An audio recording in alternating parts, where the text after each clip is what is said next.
Hello दोस्तों, कैसे हैं आप सभी।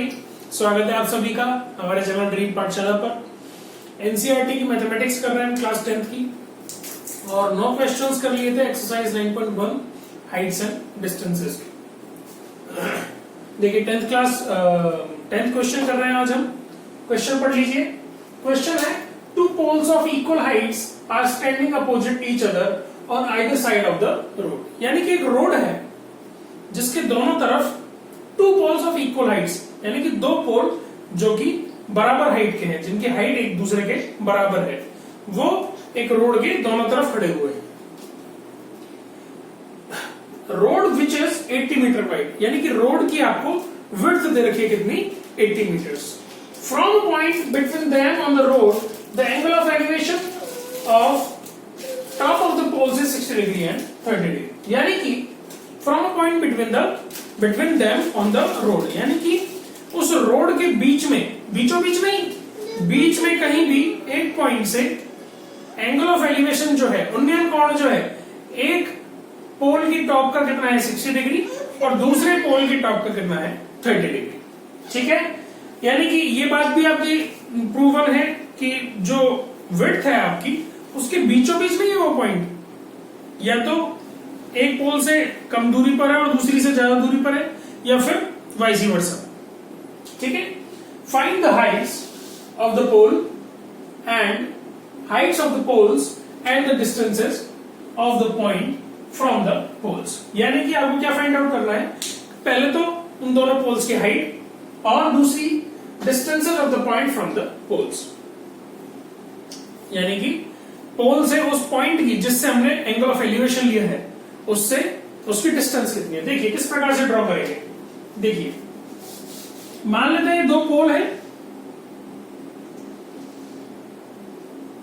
ठीक है, ये बेस है हमारा और ये हमको कितना दिया है 80 मीटर्स। यानी कि ये दो पोल हो गए, दो पोल P1 का है, P2 का है, और ये विड्थ कितनी दे रखी है हमको उन दोनों के बीच की 80 मीटर्स। और फिर क्वेश्चन कहता है कि इन दोनों के बीच में किसी पॉइंट से, बीचों बीच नहीं, या तो इधर या इधर, मान लीजिए इधर ले लिया, ठीक है, और इस पॉइंट से एंगल ऑफ एलिवेशन दे रखा है टॉप ऑफ द पोल्स का। देखिए ये एंगल कितना है, एक है एंगल 60 डिग्री और एक एंगल है आपका 30 डिग्री। कौन सा 60 होगा, कौन सा 30 होगा। देखिए ये दूरी पर है, ये थोड़ा सा नीचे है, और चूंकि ये पास में है तो ये ऊंचाई पे है, यानी कि ये एंगल छोटा है हमारा और ये एंगल बड़ा है हमारा। ये एंगल कितना हुआ आपका 30 डिग्री और ये एंगल कितना हुआ आपका 60 डिग्री। अब देखिए पॉइंट्स ड्रॉ कर लेते हैं, पॉइंट्स मार्क कर लेते हैं। मान लीजिए A B C D and E. अब देखिए क्वेश्चन कहता है ये 80 मीटर्स है और फाइंड आउट क्या करना है हमको, एक तो इन दोनों पोल्स की हाइट और ये डिस्टेंस AC और CE। तो देखिए मान लीजिए एक जो विड्थ है, एक जो डिस्टेंस है, वो यदि ये x है, ये यदि x मान ले, हम AB को x मान ले, तो क्या हम ये कह सकते हैं BE भी x होगी क्योंकि दोनों बराबर है। और AC को यदि हम y मान लें तो क्या हम ये कह सकते हैं कि CE जो है वो कितना होगा 80 माइनस y। इतना हमने अभी तक अब सपोज करके चल रहे हैं, अब ये अज्यूम करके चल रहे हैं। तो देखिए हम ट्रायंगल बात कर रहे हैं किसकी, बड़े वाले ट्रायंगल की, यानी ABC ट्रायंगल की। इन ट्रायंगल ABC देखिए x और y यानी लंब और कर्ण यानी परपेंडिकुलर और बेस की बात कर रहे हैं। tan एंगल कितना है आपका 30 डिग्री, tan 30 डिग्री। देखिए लंब क्या है आपका x और बेस क्या है आपका y, यानी tan 30 is equals to x divided by y, perpendicular upon base. tan 30 क्या होता है 1/√3, यानी कि आपकी y की वैल्यू क्या आ गई √3 टाइम्स x। ये आपकी वैल्यू आ गई y की। ठीक है दोस्तों, अब देखिए दूसरे ट्राइंगल की बात करते हैं, या फिर हम इसको ऐसे भी ले सकते हैं, x is equal to Y by root three. जैसा हमको सूटेबल लगेगा इन दोनों में से कोई भी एक इक्वेशन हम यूज कर लेंगे। अब दूसरे ट्राइंगल की बात करते हैं, सी डी ई की। इन ट्राइंगल सी डी, अब देखिए यहां 10 की बात करेंगे क्योंकि कर्ण की हम बात ही नहीं कर रहे, हाइपोटेन्यूज की हम बात ही नहीं कर रहे। हमको क्या फाइंड आउट करना है, एक तो परपेंडिकुलर और एक बेस। तो परपेंडिकुलर तो क्या है x और बेस क्या है 80 माइनस वाई, और एंगल कितना है 60, यानी कि tan 60 is equal to x divided by 80 minus Y, x बटे 80 माइनस वाई। tan 60 आपका कितना होता है √3। अब देखिए x की वैल्यू क्या आ गई आपकी √3 टाइम्स 80 माइनस वाई। अब देखिए x जो है या तो उसकी वैल्यू आप पुट करें y बाय √3 या फिर y की वैल्यू पुट करेंगे √3x। x आपका कितना है √3 टाइम्स 80 माइनस वाई। x की वैल्यू हमने क्या पुट की y बाय √3।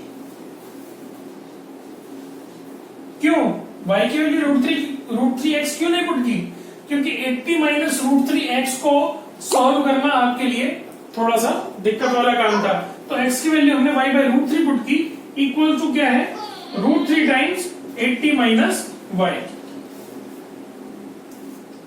ठीक है, यहां से आपके पास y की वैल्यू आ जाएगी, √3 को यहां मल्टीप्लाई कर दिया, 3 times 80 minus y which is equal to 240 minus 3y, यानी कि 3y को इधर ले आए तो 4y हो जाएगा। 4y इक्वल टू कितना आ गया 240, और y की वैल्यू आपकी कितनी आ गई 60।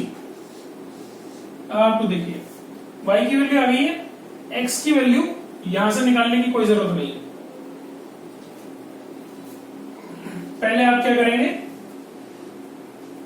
डिस्टेंस आ गई है, आप क्या क्वेश्चन में क्या लिखेंगे, the distance of the point from first pole या फिर from pole A B is what 60। इसको आप लिखेंगे 60 मीटर। इस प्रकार से आप क्वेश्चन में आंसर में सॉल्यूशन लिखेंगे, आपका लैंग्वेज लिखेंगे। आप क्या लिखेंगे लैंग्वेज में, the distance of the point from pole A is equal to 60 meters and from pole E D is what 20 meters. 80 minus Y is 20 meters. ठीक है, एक क्वेश्चन सॉल्व हुआ आपका। अब देखिए दूसरा क्वेश्चन क्या कह रहा था आपसे कि find the height of the pole. ये जो हाइट है वो निकालना अभी आपका बाकी है। तो हाइट कैसे निकालेंगे, हाइट क्या है आपकी x क्या है y डिवाइडेड बाय √3। y की वैल्यू आ चुकी है आपके पास, कितनी आ गई है 60 डिवाइडेड बाय √3। x बराबर क्या हुआ 60 बटे √3। इसको कैसे सॉल्व करेंगे, √3 से मल्टीप्लाई क्यों नहीं कर देते ऊपर नीचे, तो क्या हो जाएगा 60 √3 divided by √3 into √3 equals to 3, यानी कि 20 √3। आपके पास x की वैल्यू क्या आ गई 20 √3, यानी कि height of the poles is 20 √3 meters. ये आपके पास हाइट है। इस प्रकार से इस क्वेश्चन को आप सॉल्व करेंगे। ठीक है दोस्तों, दो चीजें फाइंड आउट करनी थी, दोनों हमने फाइंड आउट की है। अब देखिए नेक्स्ट क्वेश्चन पे चलते हैं। नेक्स्ट क्वेश्चन है क्वेश्चन नंबर 11। अब देखिए ये 11th क्वेश्चन है अपने पास। A TV tower stands vertically on a bank of a canal from a point on the other bank directly opposite the tower. The angle of elevation of the top of the tower is 60 degree। यानी कि एक tower है आपका which stands vertically on the bank of a canal, यानी कि एक नहर है उसके एक किनारे पर आपका टीवी टावर खड़ा हुआ है। And from a point on the other bank directly opposite of the tower, यानी कि इस किनारे पर तो टावर है आपका, और इस नहर के दूसरे किनारे पर यानी टावर के अपोजिट दूसरे किनारे पर एक कोई पॉइंट है जहां से आपके टावर के टॉप का एंगल ऑफ एलिवेशन 60 डिग्री है। कुछ इस प्रकार से है, साथ में हम ड्रॉ करते चले तो देखिए ये आपका टावर है, ये आपकी कैनाल है। ठीक है, ये मान लेते हैं कोई कैनाल बह रही है, ठीक है, और इस पॉइंट से एक कोने पर तो कैनाल के एक पॉइंट पर तो आपका टावर खड़ा है, ये टावर है आपका, और इस पॉइंट पर जो ये पॉइंट है यहां से आपका एंगल ऑफ एलिवेशन दे रखा है। एंगल ऑफ एलिवेशन कितना दिया हुआ है? 60 डिग्री। ठीक है, इतना हमने इसको यूज कर लिया डायग्राम में। देखिए आगे क्वेश्चन कहता है from another point 20 meter away from this point, यानी कि इस पॉइंट से 20 मीटर अवे। अब इसने ये नहीं बताया कि इधर या इधर, तो आगे क्या कहता है? On the line joining this point two the foot of the tower, यानी कि ये जो लाइन है इस पॉइंट को फुट ऑफ द टावर से जोड़ने वाली जो लाइन है, इसी लाइन पर 20 मीटर और दूर, यानी कि इसी लाइन को हम 20 मीटर और आगे बढ़ा दें। मान लें ये हमने कितना बढ़ा दिया? 20 मीटर आगे बढ़ा दिया। तो यहां से क्वेश्चन कहता है the angle of the elevation of the top of the tower is 30 degree, कि अब जो है एंगल ऑफ एलिवेशन आपका कितना है? 30 डिग्री है। ये कितना दिया हुआ है आपको? 30 डिग्री। क्वेश्चन आप कहता है find the height of the tower, यानी कि ये हाइट फाइंड आउट करनी है आपको, and the width of the canal, ये विड्थ आपको पता करना। ठीक है, पॉइंट्स मार्क कर लेते हैं सबसे पहले ए, बी, सी एंड डी। ठीक है, अब देखिए यदि हम छोटे ट्रायंगल की बात करें तो एक एंगल है हमारे पास, ठीक है, ये भी नहीं है और ये भी नहीं, तो क्यों ना हम इसको y मान लें, तो टोटल हमारे पास क्या हो जाएगा? 20 प्लस y, और ये क्या हो जाएगा? इसको हम x मान लेते हैं अभी फिलहाल के लिए, x मान लेते हैं। तो देखिए ट्रायंगल बात करें छोटे वाले की, in triangle BCD,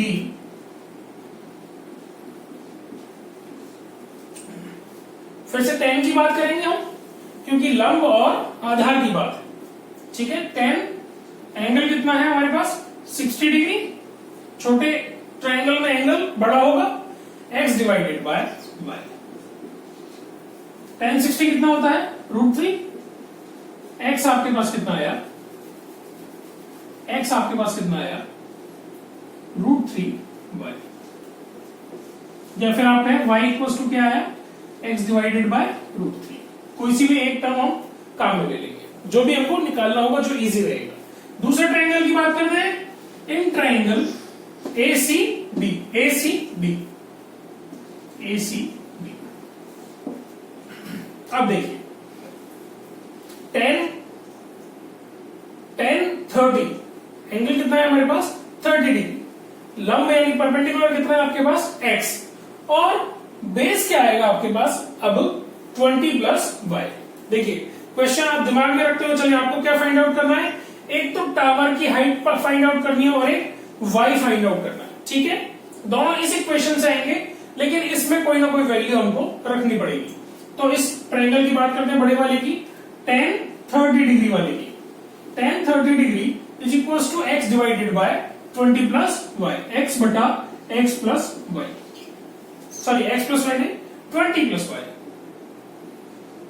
20 plus y। ठीक है, tan 30 आपके पास कितना होता है?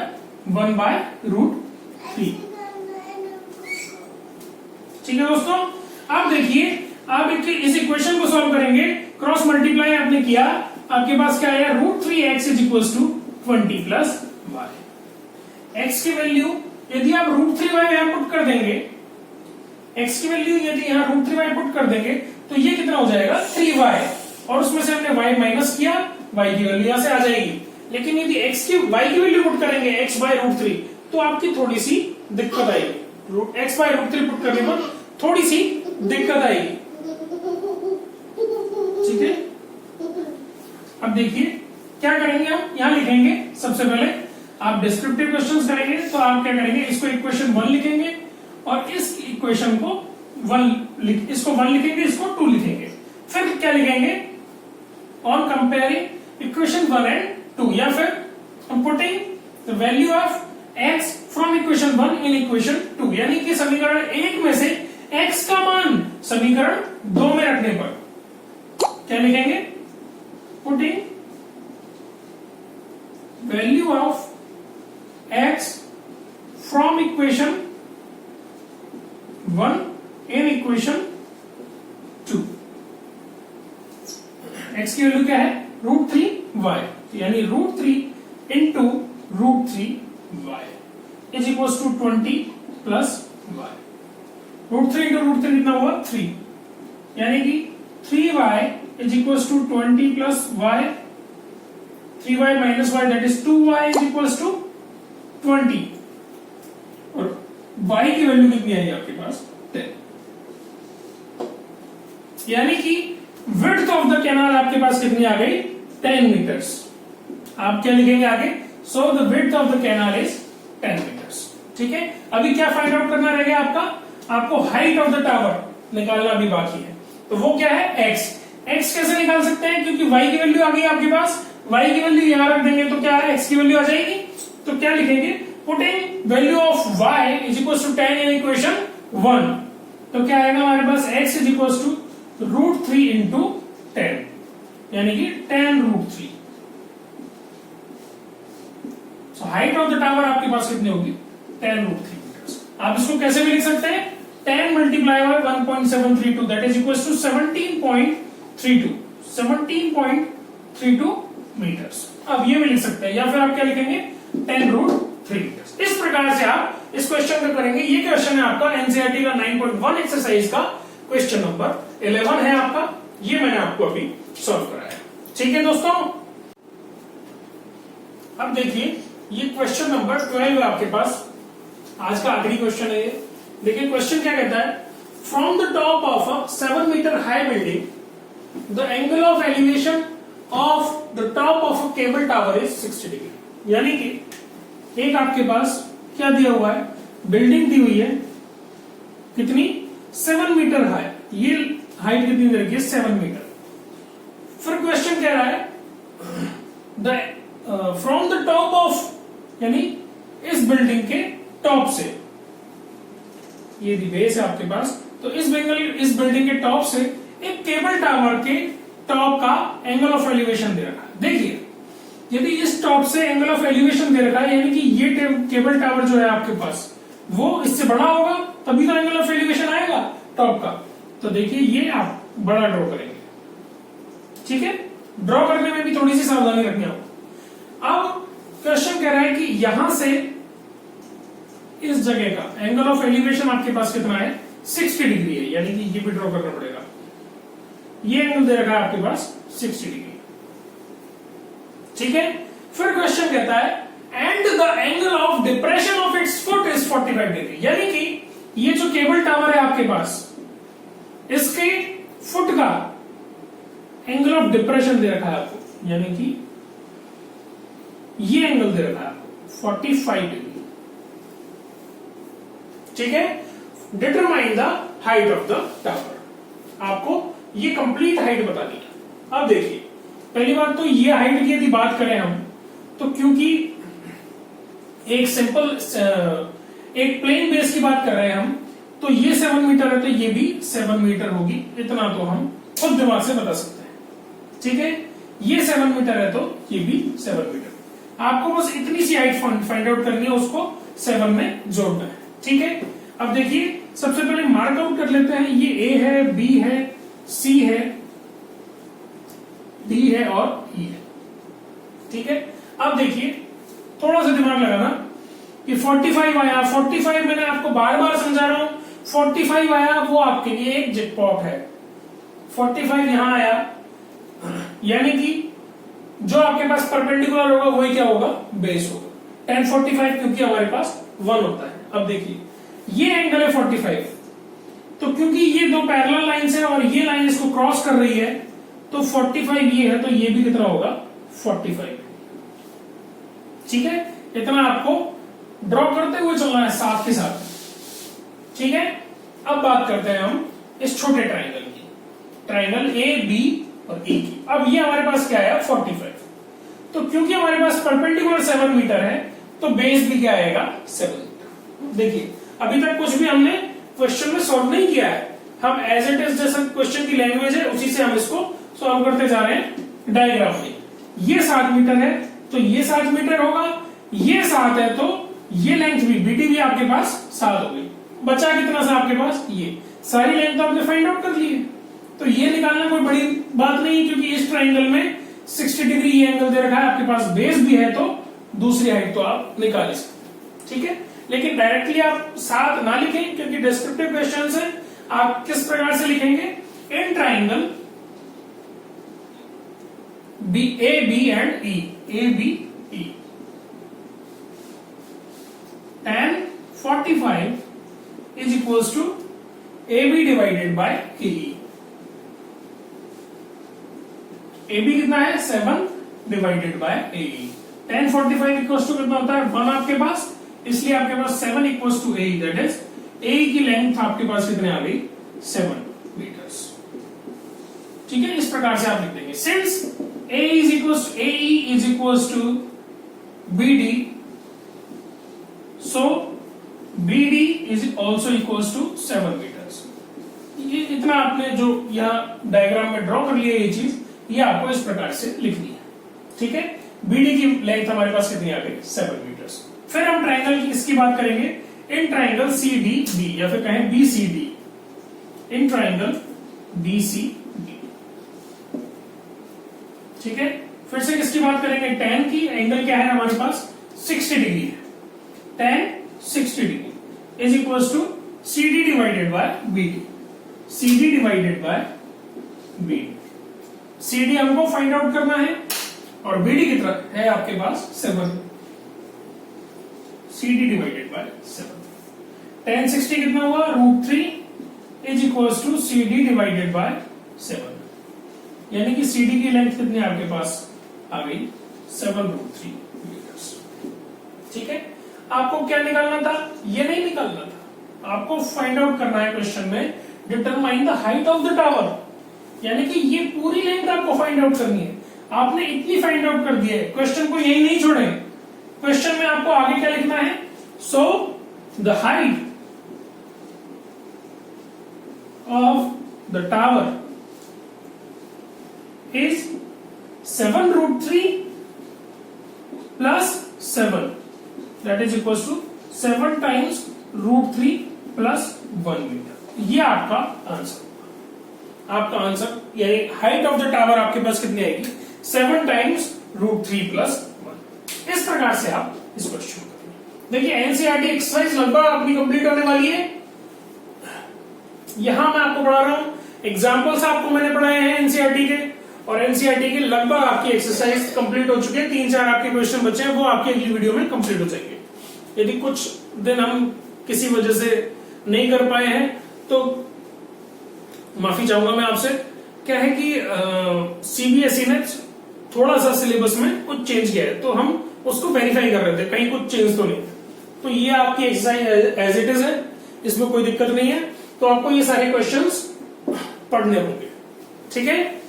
आज के लिए इतना ही, धन्यवाद।